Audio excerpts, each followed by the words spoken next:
In the early 2000s, when I came out as a Leatherman, HIV and AIDS were very much a part of this identity of the leather community, of this tribe that I wanted to join.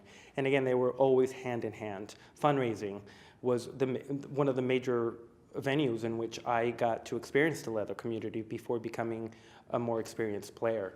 It was about fundraising, it was about running for titles, titles specifically created to raise money for the AIDS community. For example, and I think around 2003, I ran for the title of San Francisco Leather Daddy's Boy, which was a title created by Daddy Allen Selby, who was the original creator of the Miss Dress store. And he created that title specifically to raise money for the AIDS Emergency Fund. And again, this was part of my coming out and sort of joining this tribe. And leather and AIDS was always very closely related. And it was one, aside from taking care of each other on a more holistic way, HIV and AIDS has always been part of our identity, or my identity anyway. I think that the leather community has been affected or changed by HIV and AIDS very much. And what I mean by that is when we used to congregate before HIV and AIDS, it was solely for the purposes of sex.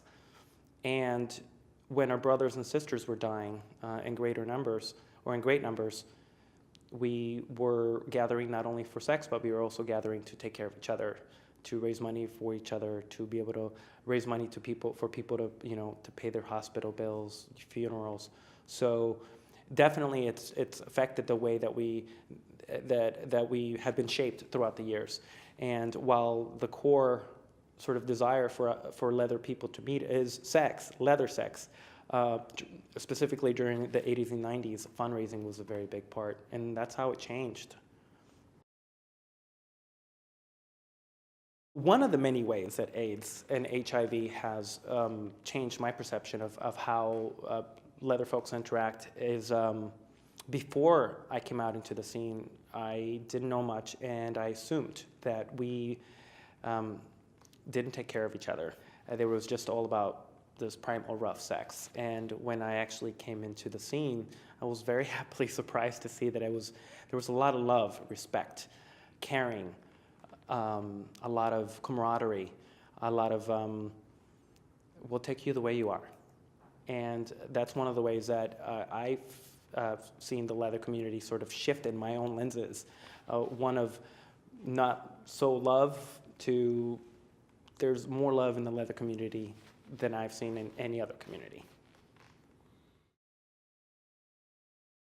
As far as the leather community and HIV now, I think that we're sort of spearheading a lot of great work around not only preventing HIV, but talking about being HIV positive, but specifically around PrEP, or pre-exposure prophylaxis. We have been very vocal about advocating for the research around PrEP, for the use of PrEP, and for the making access of PrEP available.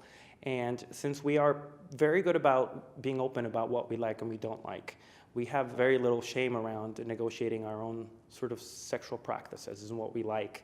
And being open about talking about taking a pill that is there to prevent HIV is something that we've been very open to talking about.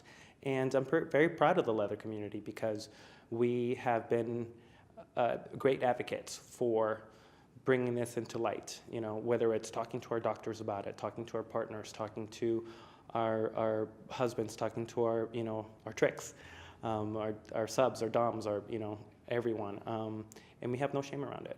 So I think that as far as how the leather community is reacting around HIV and the prevention of it, is we're groundbreakers. I like future generations of little leather boys and girls and anybody in between to be able to feel okay to love anyone, regardless of what HIV status they have. I want a little leatherettes and little leather boys to come up and have absolutely no fear to love someone with HIV. But most importantly, I'd like them to remember and hopefully acknowledge a lot of the work that a lot of people did before them. like a lot of people did before me.